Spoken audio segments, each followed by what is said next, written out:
Okay, so Sudan.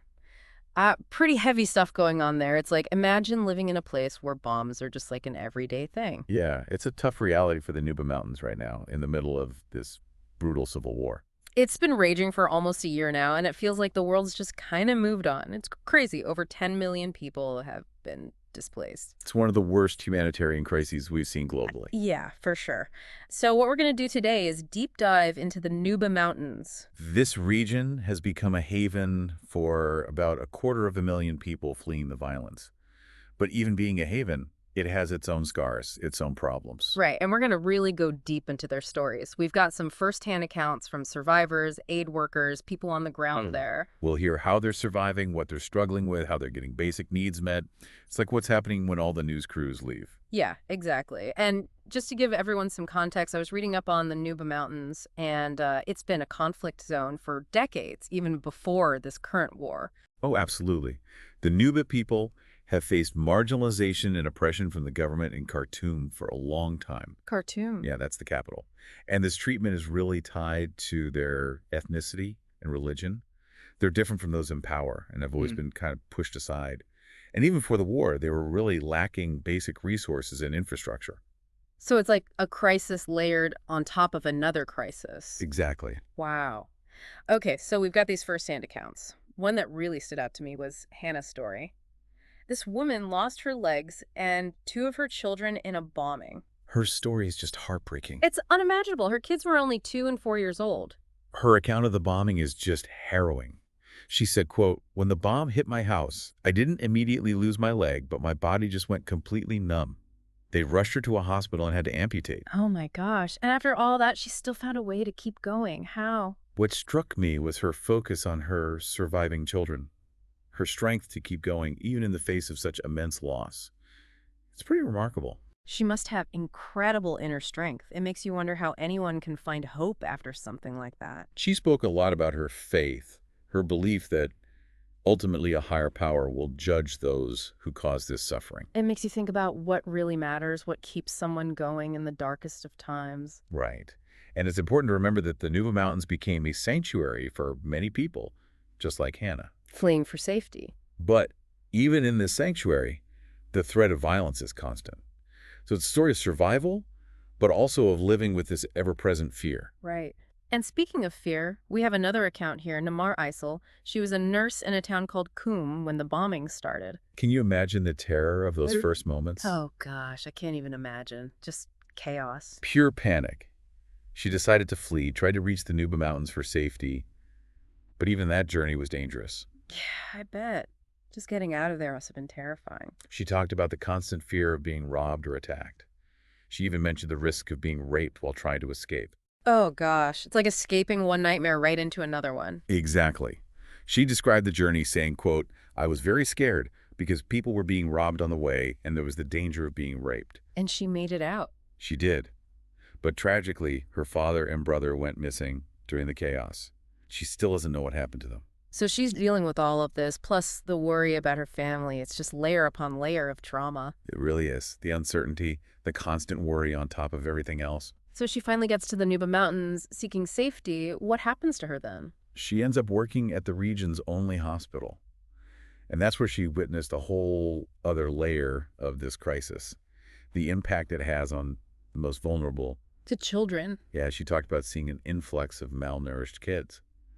And the hospital, even before the war, was already struggling. Now it's just overrun. They must be lacking supplies, medicine, everything. Yeah, and imagine trying to provide care in the middle of a war zone, knowing that you can't possibly help everyone who needs it. That feeling of helplessness must be overwhelming. Does she talk about what it was like to work in those conditions? She said, and I quote, "We lack important painkillers and antibiotics, so we must refer patients with serious illnesses to hospitals in other regions." So they're having to send the sickest people away because they just don't have the resources to treat them. It's just awful. It's a desperate situation. And the crazy thing is, all of this suffering is happening because of a power struggle between two men. Right at the heart of this conflict is Sudanese Army Chief Abdel Fattah al-Burhan Okay. and his former deputy, Mohammed Hamdan Dagalo, who leads a group called the Rapid Support Forces. The RSF? Exactly. It's basically a battle for control of Sudan. It's a classic power grab, but with incredibly high stakes for everyone else in the country. The fighting has been absolutely relentless, especially since April. They're locked in this brutal back and forth, and international efforts to get a ceasefire have failed. So there's no end in sight. Not at the moment. And just to add another layer of complexity, we've got the Sudan People's Liberation Movement North, or SPLMN. They've been fighting for autonomy in the Nuba Mountains for decades. So many different groups, so many competing interests. It's a wonder anyone can make sense of it all. It's a tangled web for sure. And in the middle of all of it are people like Hannah and Neymar just trying to survive. Did they have anything to say about these leaders, the ones causing all this chaos? Neymar's words really stuck with me. She said, quote, "It's the people who are suffering. They have nothing left." It's easy to forget that when you're focused on the political maneuvering, the battles for power. But at the end of the day, it's the ordinary people who pay the price. She went on to say, and again I'm quoting, "Neither one is fit to rule Sudan. Someone else should lead this country." And I think that really reflects how a lot of people in the region feel. Like they've been abandoned by their leaders, left to fend for themselves while the people in charge are busy fighting over power. That sense of betrayal is palpable. And we talked earlier about how isolated the Nuba Mountains are, how hard it is to even reach that region. I imagine getting aid in there must be a logistical nightmare. It is. The fighting obviously makes things incredibly difficult. But it's more than just the fighting, right? Right. There are all sorts of bureaucratic roadblocks. The region is cut off from the rest of Sudan. Most international aid organizations need permission from the government to operate there. And that permission is hard to come by. Very hard. It's a frustrating situation because you've got people in desperate need of food, medicine, shelter, but they're trapped by all this political red tape. It's infuriating. So are there any groups that are able to operate there? Are there people trying to get help to those who need it? Absolutely. There are some incredible local organizations and individuals who have stepped up in a big way. Filling the void? Exactly. They're the ones doing the heavy lifting, providing aid and support where others can't. That's inspiring. Do we have any examples? Anyone who really embodies that spirit of doing whatever it takes to help? We do. We've got Pastor Musaki, a religious leader in the region. He's been organizing evacuations and getting aid to those in need. Just listen to this. He managed to coordinate 23 buses to transport 1,500 people from the town of Qom to the Nuba Mountains. 23 buses. That's amazing. I know. It's a testament to his dedication and resourcefulness. He saw the suffering firsthand and just took action. What was the situation like in Qom? He described it as dire. He said, quote, "Our people scattered, our people died. They were not having food." It was a desperate situation, and he knew he had to do something to help. It's a good reminder that even when things seem hopeless, there are people out there who refuse to give up. They see the human cost of these conflicts and they just step up. They do what needs to be done. And that's a powerful message of hope, even in the midst of all this darkness. It's incredible, seeing someone like Pastor Musaki take charge, especially when you see how the leaders are acting, the ones who should be taking care of these people. Yeah, it's like they're fighting for power while their people are suffering. Yeah. Exactly. But even with people like Pastor Musaki helping, I keep wondering, what happens to those who make it to the Nuba Mountains? It's a safe haven, but is it really a solution? Well, you have to think, this is a place that was struggling even before the war. Resources were already scarce. Right. Now they've got 250,000 displaced people showing up. Most of them have nothing. Food, water, shelter, everything's in short supply. And medical care is stretched thin, like we heard from Namar. It's a massive humanitarian crisis. It is. And you mentioned earlier how isolated the Nuba Mountains are geographically. I can't imagine that makes things any easier. No, not at all. It's mountainous terrain, difficult to access even in peacetime. So now with the fighting going on, it's incredibly challenging to get aid in there.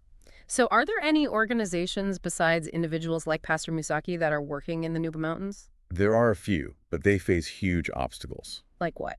Well, for one, most of them need permission from the Sudanese government to operate. But that's the government that's causing the violence in the first place. Exactly. It's a catch-22. Do you rely on the very people who are bombing you for help? It's crazy. So what are these aid groups even able to do? How do you even begin to address a crisis of this magnitude? Well, it's really about focusing on the essentials. Making sure people have food, clean water, shelter, and basic medical care. things that will keep them alive. The bare minimum. Yeah, and it's also about, I think, building resilience within the community, Resilience. What do you mean? like giving people the tools to help themselves. Not just handouts, but ways to create a sustainable future. Makes sense. Give a man a fish, teach man to fish kind of thing. Yeah, exactly. But then there's the question of the long term, right? This war, it doesn't seem like it's going to end anytime soon. Right. So what happens to these displaced people? Can they ever go home? Will they be able to rebuild their lives? It's the million-dollar question. It is. And the future is so uncertain. I mean, some of these people have been living in the Nuba Mountains for years. Displaced from previous conflicts? Yeah. And for them, it's become a kind of permanent exile. I can't imagine having to leave your home and never knowing if you'll be able to return. It's heartbreaking. And for those who are new to the Nuba Mountains, the ones who just fled this current war, it's hard to even think about rebuilding your life while the fighting is still going on. I mean, yeah, everything's on hold. Exactly. It's like this constant waiting game, filled with anxiety and not knowing what's going to happen. And even if the war ended tomorrow, the damage is done, right? I mean, homes are destroyed, families are torn apart. Yeah, it's going to take years, maybe decades to rebuild what's been lost. It's almost overwhelming to think about. But then I remember the stories we heard from Hannah, Namar, Pastor Musaki. They all experienced such incredible loss. Right. But there's also this amazing resilience, the spirit of defiance, like they're refusing to be broken. It's what makes these stories so powerful. We see the worst of humanity, the violence, the destruction, but we also see the very best of what we're capable of. It's a strange mix. Right. That strength of the human spirit, that hope, that compassion. It makes you want to do something, like help in some way. But it's easy to get overwhelmed. It's such a big problem. I get it. You think, what can I possibly do? Exactly. But I think it starts with awareness, sharing these stories, educating ourselves and others about what's happening in Sudan. The more we know, the more we understand, the more we can empathize. Okay, but what about actual action? Is there something concrete that people can do? I'm sure donating to aid organizations is a good start. Yeah, that's always helpful.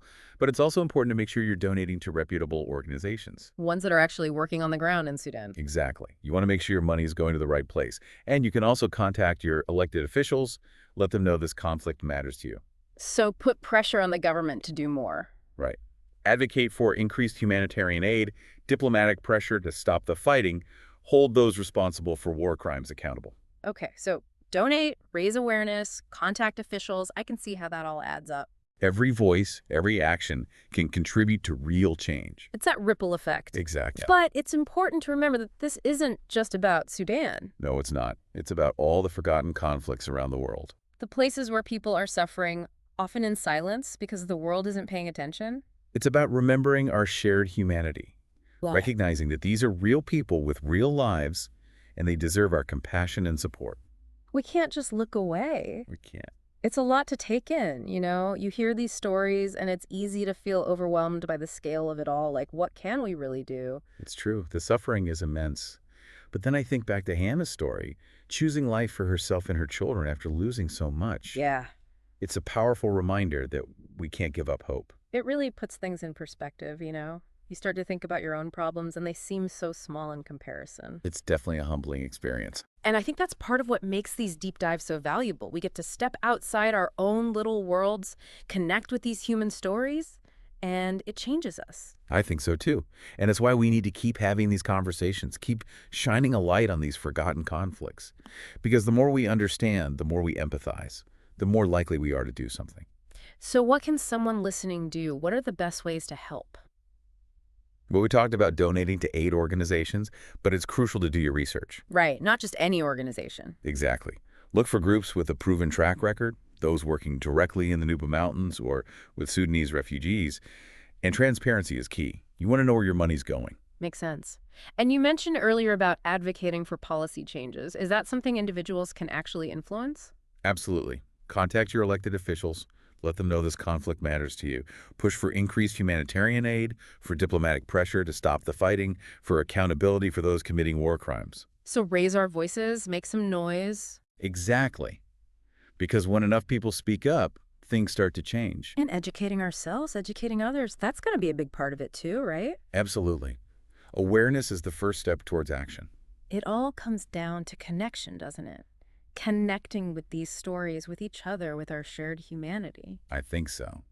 It's recognizing that we're all part of something bigger than ourselves. This has been a heavy, deep dive, but I also feel a sense of hope.